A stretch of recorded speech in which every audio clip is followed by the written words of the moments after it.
Today we're changing the subject a little. Instead of talking about photography, we're discussing video. In this video I'm going to break down the process that goes into making my videos, from the writing, the gear, the shooting, all the way to the editing and the final export.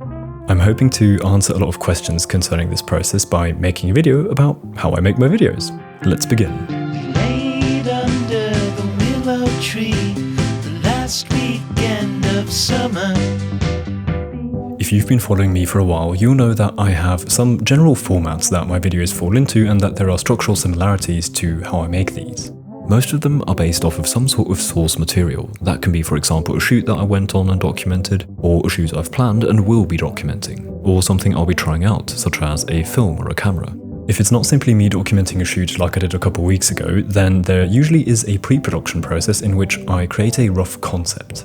Usually the concept consists of what I plan on doing, what about it is remarkable, and what is the message, if there is one, that I want to convey in the video. Let's have a look at an example. Here's a video I published a month ago called Kodak's Most Underrated Film. What am I doing? Going on a shoot. What about that is remarkable? I'm shooting a film that is often overlooked. What is the message I want to convey in the video? That Kodak Pro Image 100 is an underrated film stock that is worth trying. The next step is to shoot the video, and for that I use a wide range of gear. Instead of telling you in little bits throughout the video what gear I use, I've decided to simply make the whole next section of this video about all my gear and what I use it for, so that you can find all the infos bundled in one place. Here we go.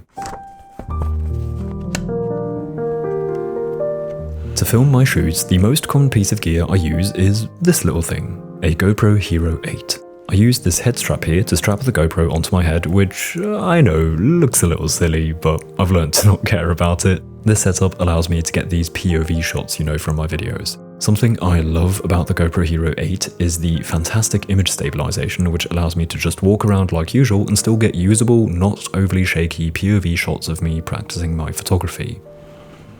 Then, for non-POV shots such as these and such as my talking headshots, I use my main digital camera, which is the Sony a7 III paired with the Tamron 28mm f2.8. To briefly summarize the main reasons why I bought this camera back in 2019, this camera captures great footage with a wide choice of picture profiles such as S-Log, Cine or HLG, which is what I use. It is also capable of capturing clean low-light footage at night with higher ISO settings.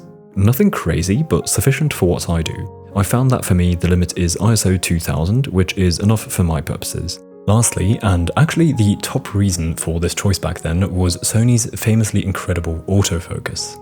As a creator who films a lot alone and also appears in front of the camera all the time, I cannot constantly check focus, and so I knew that I wanted something with a reliable autofocus, and this camera seemed to be what I was looking for. Now, 5 years later, I can confirm that this combo has served me well and is still serving me well. I was initially a bit worried to pair the camera with a third-party lens, however that worry has been entirely erased. The combination works perfectly fine. Speaking of the lens, I chose it because I needed the wide range of focal lengths with the fixed aperture at f2.8. Sony does have one of their own, the 24-70 f2.8, but that lens is much more expensive, and so I decided to give the Tamron a try, which worked out great. Despite the Tamron having a wonderful wide range of focal lengths, I did end up buying one more lens, which I use all the time. It's a super wide angle lens, the Samyang 14mm f2.8. If you want to see a proper review, you can check mine out. I made one a couple years ago when I bought it. To give you an idea of how wide this lens is, here is the normal talking headshot you're used to seeing. This is the Tamron set to 28mm. And this is what the exact same shot looks like with the 14mm on the camera. Yeah, it's very wide. I initially bought this lens for a hiking series I shot in 2019, but it has ended up becoming a vital part of my kit that I still use in my videos all the time. Especially when shooting in a small apartment like I am, it can be very useful to have a lens that can fit things into frame even when they're quite close. Also, the slightly distorted, super wide angle look has a lot of character I find and adds a bit of spice to some of the cinematography. Sadly though, this lens is not aging as well as the Tamron. The autofocus was never as good as the Tamron in the first place, but now over time it has become even less and less reliable. So that nowadays, half of the time I'm using it in manual mode, simply because the autofocus doesn't work properly anymore. Now that we've covered the visuals, let's move on to audio.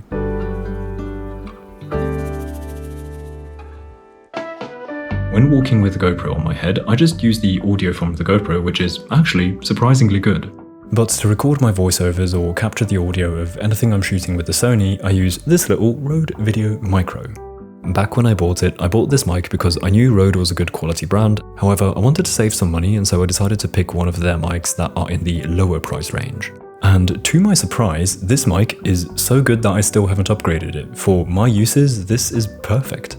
Please note, however, that for my voiceovers, I do add a little bit of post-processing in the editing process to really get the best quality audio from this little microphone. By the way, in case you'd like to see a tutorial on how I edit my voiceovers, I actually made a tutorial a little while ago, which you can watch on my Patreon, where I generally post a lot of educational content. You can check it out via the link in the description. Also, one more accessory I use for audio is this long cable. This is a simple aux extension cable from Hammer, which I plug into the camera on one end and into the mic on the other end so that I can bring the mic close to me, which makes the audio sound much better.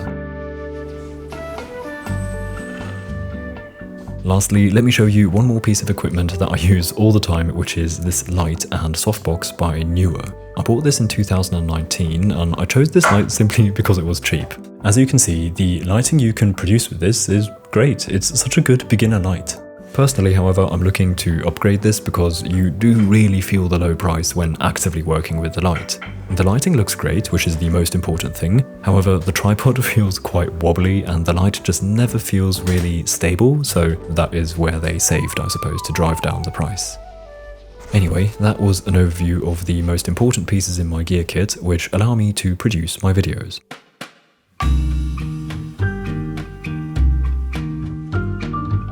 Then, before we continue, I want to take a moment to thank the continued sponsor of the channel, Squarespace. Squarespace is an easy-to-use all-in-one website platform. I've been using Squarespace for my website for close to 5 years now, and I'm still so happy with it, mainly because it's so easy for someone like me who is certainly not a web developer.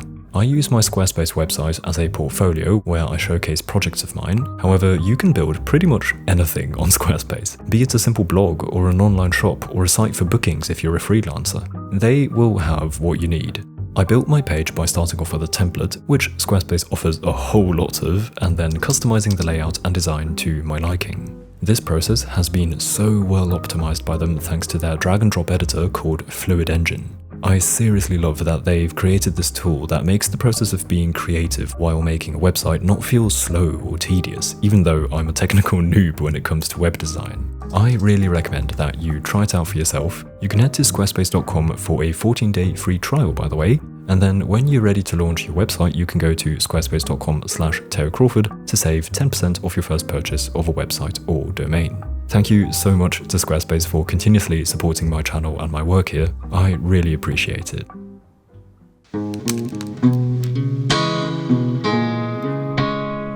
Now, after going out to shoot, I usually have anywhere from 1.5 to 2 hours of GoPro footage, or whatever other footage I recorded for the video. The next step is the rough cut.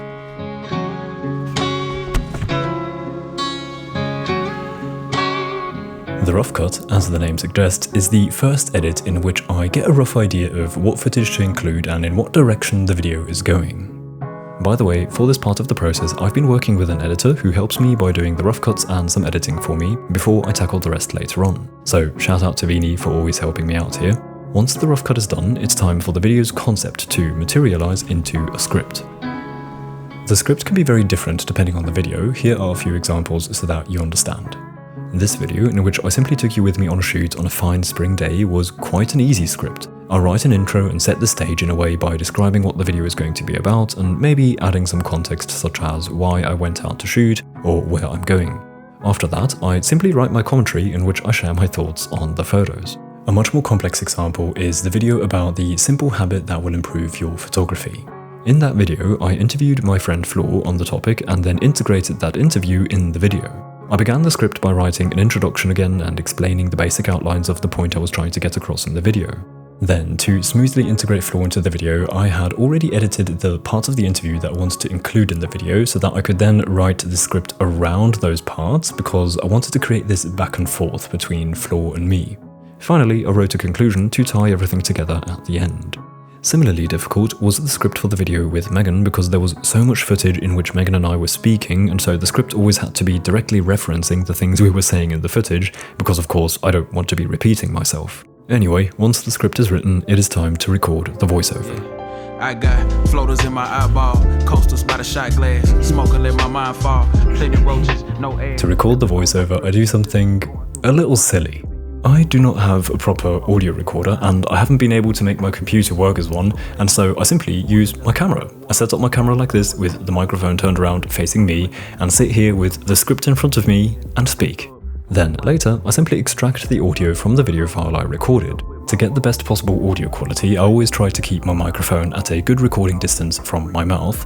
Generally, the closer the better, however I try not to get too close either. Once that is recorded, I bring the file into Premiere to export a WAV file of the audio, which I then send to Vini, who edits my voiceover while I work on other parts of the video. In case you're wondering what needs to be edited on the voiceover, well, everything. Even though I've been doing this for years, I am simply not capable of reading out my script smoothly in one go, not even close. I keep making mistakes or pronounce something a little oddly, and so I repeat my sentences. I am a bit of a perfectionist when it comes to this because I believe a smooth listening experience for you is one of the most important aspects of my videos. Anyway, once the voiceover is edited, it's time to get into the nitty-gritty of editing.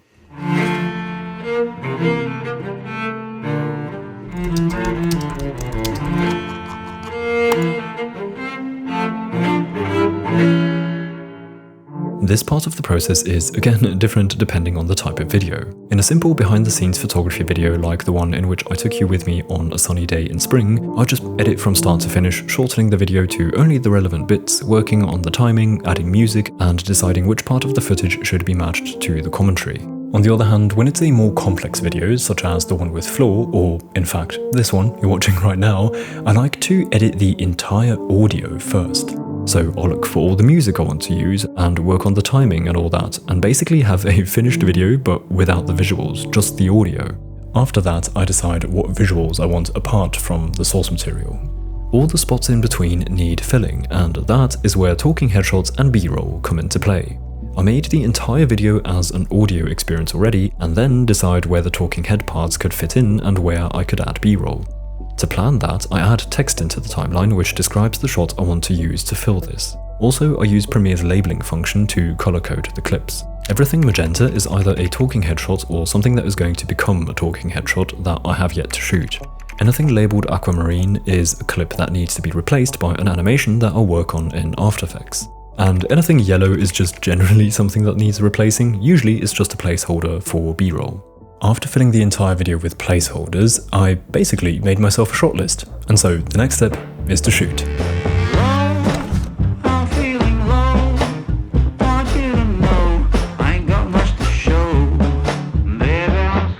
I usually shoot the talking headshots first. I simply sit in my room, lit by my softbox with the camera facing me and the mic in my hand to bring it close. Then I record the B-roll shots I need. That's this kind of stuff, me flipping through a notebook, or working on something, or showing you prints of photos. And by the way, a question many have asked is how I print my photos and what printer I use. Sadly, I do not have a printer, instead I just go to the local drugstore because they also have photo processing services in their shops, such as these on-demand printers where I can just walk in with a USB stick and connect that to the machine to get my photos printed.